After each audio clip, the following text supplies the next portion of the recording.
Sampurasun sadayana, kumaha, damang. Perkenalkan, saya Nesya Forista Aprilian dari Prodi Sastra Jepang, Fakultas Ilmu Budaya, Universitas Komputer Indonesia. NIM saya 638222028. Di sini saya akan menjelaskan mengenai Candi Cangkuang. Kalian pernah dengar tidak mengenai Candi Cangkuang? Kalau tidak, sini deh dengerin. Ini bisa menambah wawasan kalian loh. Candi Cangkuang adalah candi Hindu yang berada di Jawa Barat, tepatnya di Kampung Pulo, wilayah Cangkuang, Kecamatan Leles, Garut. Candi Cangkuang adalah satu-satunya candi yang masih utuh di wilayah Jawa Barat.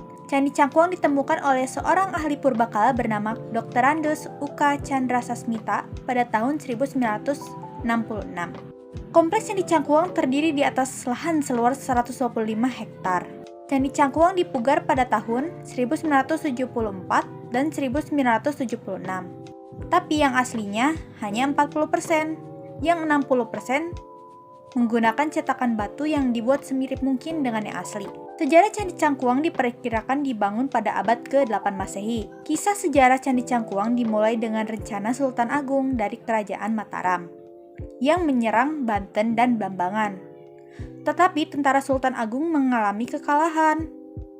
Kemudian Sultan Agung meminta bantuan kepada Belanda untuk membantunya. Namun, permintaan itu ditolak Belanda. Justru Belanda menyuruh Sultan Agung untuk menyerah. Permintaan Belanda itu yang membuat Sultan Agung marah. Semenjak itu, Sultan Agung mempersiapkan pasukannya untuk menyerang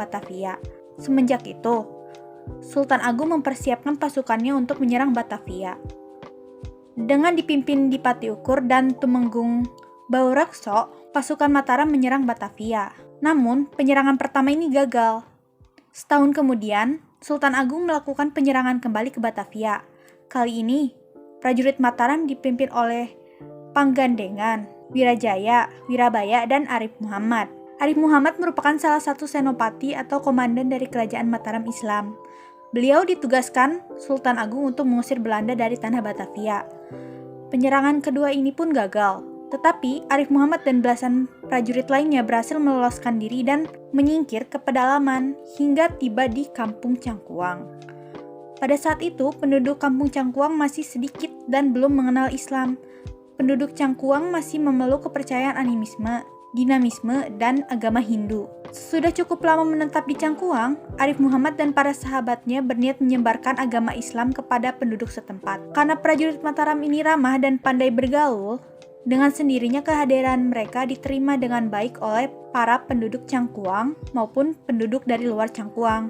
Maka dari itu, di sisi dari bangunan Candi Cangkuang terdapat masjid serta makam bercorak Islam, yang makam itu milik dari Arif Muhammad. Mulai saat itu, orang yang agama Hindu dan Islam hidup saling bertoleransi. Meski sekarang rata-rata penghuni sekitar Candi Cangkuang beragama Islam, tapi mereka tetap hidup dengan mengingat kisah tersebut. Gimana? Semoga wawasan kalian ikut bertambah. Terima kasih telah menonton. Dadah, sampai jumpa.